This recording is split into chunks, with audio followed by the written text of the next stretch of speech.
नमस्कार मोर प्रिय दर्शक बंधु मुझे देवराज दीपक आपण मानक SBN 24 तरफ स्वागत जनाऊँ आपण मानक सामने नुआ नुआ वीडियो न्यूज माध्यम प्रकाशित करूँ।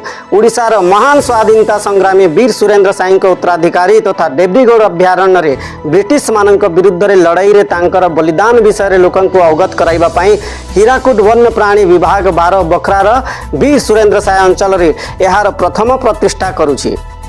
देब्रीगढ़ वाइल्ड लाइफ अभयारण्य बाहर साई स्मारक पत्र विकास करुछि। 12 बखरा पश्चिम ओडिशार एक लोकप्रिय तीर्थ स्थान एवं पिकनिक स्थान एवं यह एक उच्च उच्चतार विशाल गुंफा एवं जलप्रपात सहित अवस्थित।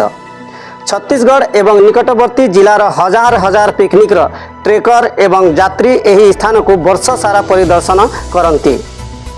वीर सुरेंद्र साई नेतृत्व में 1830 रु 1860 दशक रे ब्रिटिश आक्रमण विरुद्ध पश्चिम ओडिशार विप्लव रे देब्रीगढ़ अभयारण्य एक गुरुत्वपूर्ण भूमिका ग्रहण करथिला।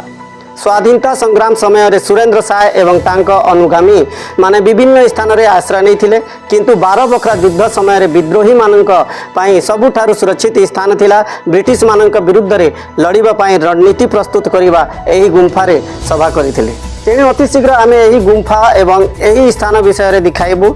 शेष पर्यंत दयाकोरी SBN 24 न्यूज चैनल को लाइक कमेंट शेयर करंतु एवं बेल आइकन बटन दबाइबा को भूलंतु नहीं। नमस्कार।